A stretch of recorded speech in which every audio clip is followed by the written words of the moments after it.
A ideia geral de limitações consiste em que o broker fechará sua posição aberta e retirará o valor da perda de sua conta quando essa perda atinge o valor indicado por você.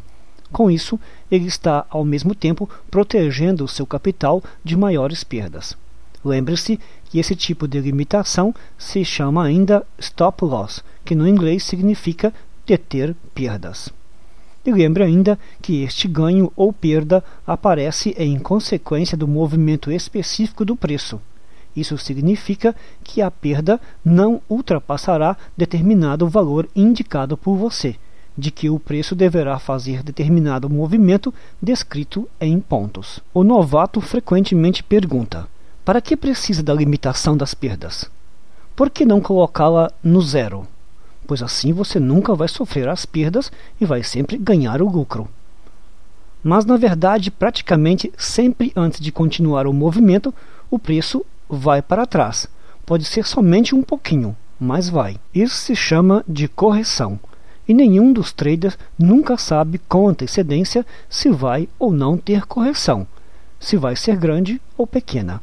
Imagine o que acontece se colocarmos limite de perda no zero.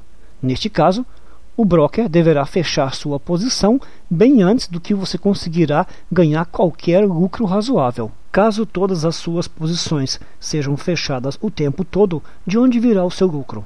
Por esta razão, diminuição do risco até zero é impossível. Então, é possível colocar o valor do risco muito pequeno? A resposta para essa questão é bem parecida com a resposta anterior. Esta resposta tem forma de contra-pergunta. Seria racional fazer esta limitação muito pequena? Certamente que para você é importante fazer muitos negócios lucrativos e, consequentemente, seu capital crescerá. Caso mesmo assim serão poucos os negócios lucrativos, pois você não deixou o preço subir seguindo a direção desejável. E pelo contrário, serão muitos os negócios com perdas. Mesmo que pequenas, esta variante pode vir ser ainda menos vantajosa do que se as perdas forem mais raras, porém mais visíveis com lucros mais frequentes e maiores. Em geral, é importante que em seu trabalho o trader observe um equilíbrio entre o desejo de ganhar e a disposição de arriscar. A arte do comércio no mercado financeiro consiste na habilidade do trader de gerenciar seu capital a fim de que ele possa realmente crescer. Ok, vamos então instalar as limitações de perdas.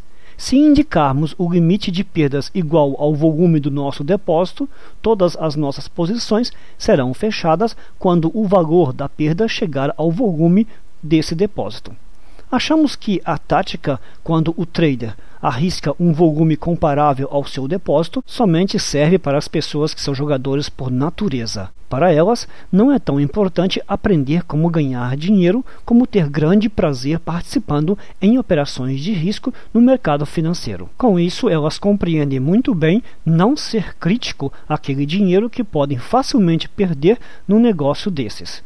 Aliás, recomendamos insistentemente, ou posso até mesmo dizer, nossa exigência é que você nunca arrisque o dinheiro que é de importância crucial para você ou para sua família. Nunca pegue empréstimo quando não tem certeza que sua qualificação é suficiente para entrar neste negócio. Nunca entre no negócio com seu subsídio de estudante ou aposentadoria, caso estas sejam as suas únicas fontes de renda. Porém, vamos voltar às limitações de risco. Se na janela onde devemos indicar as limitações de perdas colocarmos um número concreto, o negócio será fechado se a perda atingir este valor. E aí surge uma pergunta: quais seriam os valores razoáveis de limitação das perdas?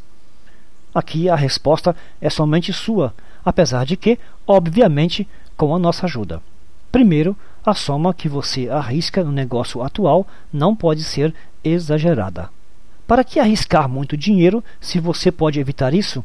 Ao mesmo tempo, a soma não pode ser pequena demais. Em princípio, existem ideias gerais específicas sobre qual o tamanho do risco que vale a pena estabelecer em cada negócio.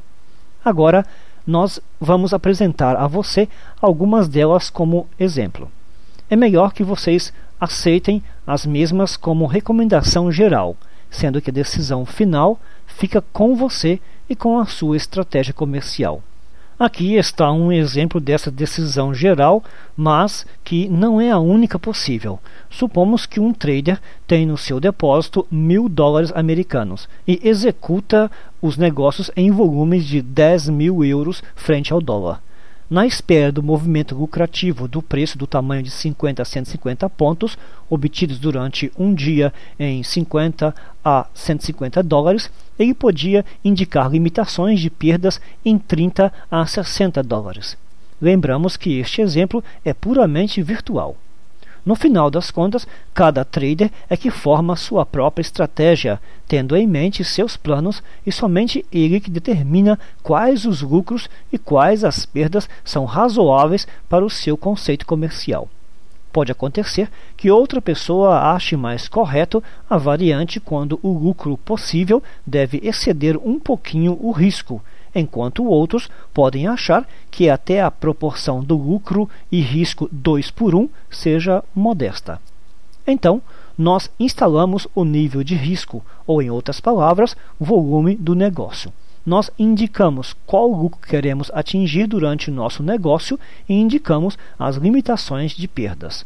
Agora, apertamos o botão Continuar e aparece a janela onde podemos verificar quais condições de negócio nós indicamos e solicitar ao broker informar sobre o preço atual. Para saber qual é o preço atual, apertamos o botão Pergunte o preço. Esperamos resposta e apertamos o mesmo botão quando uma janela acende o preço proposto pelo broker. Ok, o negócio foi fechado. O broker deu a descrição do negócio feito e informou o tamanho da comissão que pagamos pela transação. Depois disso, fechamos a janela. Agora a descrição sobre a posição fechada, ou seja, a posição que nós abrimos, apareceu na região de negociações feitas. Aqui nós podemos ver com qual par de moedas foi feito este negócio, qual é o volume, qual é o preço e quais as limitações que existem, ou seja, o valor do lucro e o valor das perdas que planejamos. Com isso, nós terminamos as considerações de como realizar os negócios pelos preços atuais de mercado para abrir a posição. Se nós por tanto tempo não falássemos sobre essas nuances, então a realização da transação necessitaria ao todo de somente 15 a 20 segundos.